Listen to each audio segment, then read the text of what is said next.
At one point, today's Senate hearing on the accusations being hurled against Pastor Apollo Kibuloy, the legality of offering a reward for information leading to the arrest of the Kingdom of Jesus Christ leader came about, with a lawmaker and a former top cop asking the question.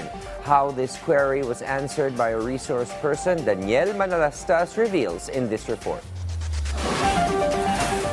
During the hearing of Senate Committee on Public Order and Dangerous Drugs, DILG Secretary Benjamin Abalos Jr. explained to the Senate panel specifics of the reward offer for the information leading to Pastor Apollo Kibuloy's arrest. Never po ako nagsolicit, never ko po nahawakan ng pera. Gusto lang nilang tumulong at sila po ay nag-aalok ng pera sa mga magbibigay ng paraan upang mahuli si Pastor Kibuloy. Hanggang ngayon po, wala pa hong nabibigay ni singkong pera sa mga nahuli, maski na kay Canada. Tatanungin niyo po kung bakit.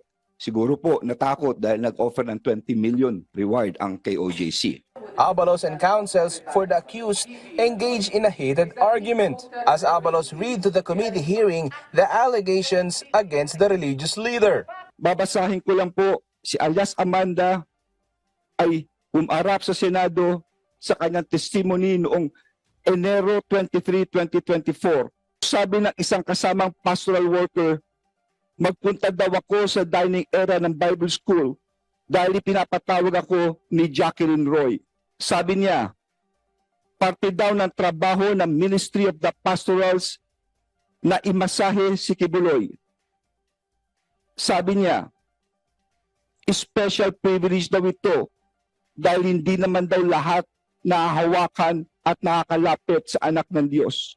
The merits of the case, specifically the actual allegations in the affidavit complaint, should not be stated. Sana nakikinig lang siya, no? I mean, lahat naman tayo may tenga at naka-record to.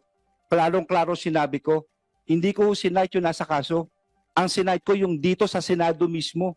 Dito yung hearing ni Senator Ontiveros. Abalos insisted they are just doing their jobs. Pakinggan natin ang akusasyon. Kung hindi totoo ito, okay, may karapatan siya sabihin niya hindi totoo. Pero kung totoo ito, dapat lamang siyang managot sa batas at dapat lamang gawin namin ang katungkulan namin. If I may, Your Honor, I think Please, tatapusin ko lang. You will have your time. You will have your time. Sub judice, that goes into the very merits of the You case. will have your time, Atty. Torion. Yes, I know that. It is Your Honor, part of but the that is transcript of the improper. Senate. That is improper. Order. Kaya nga sinabi ko, mas mabuti sumuko na siya, magpakita na siya, at siya rin nagsasabi nasa hearing ito para maklaro lahat. Because these are very serious allegations. And it's already people of the Philippines may warrant, hindi ba, Atty. Torion? Senator Ronald De La Rosa meanwhile asked the DOJ. Is putting a 10 million bounty on the head of Pastor Kibuloy legal? This is a reward, not a bounty. A bounty is for people who should be arrested because they are convicts of a crime. Doon sa opinion, sinabi naman namin doon na legal.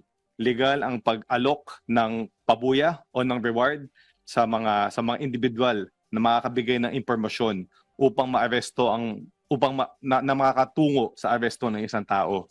There is nothing in the country's jurisprudence or set of laws, according to the DOJ, that bars anyone in civil society to post offer for reward for information on the whereabouts of a fugitive. Daniel Manalastas from the National TV for a new and better Philippines.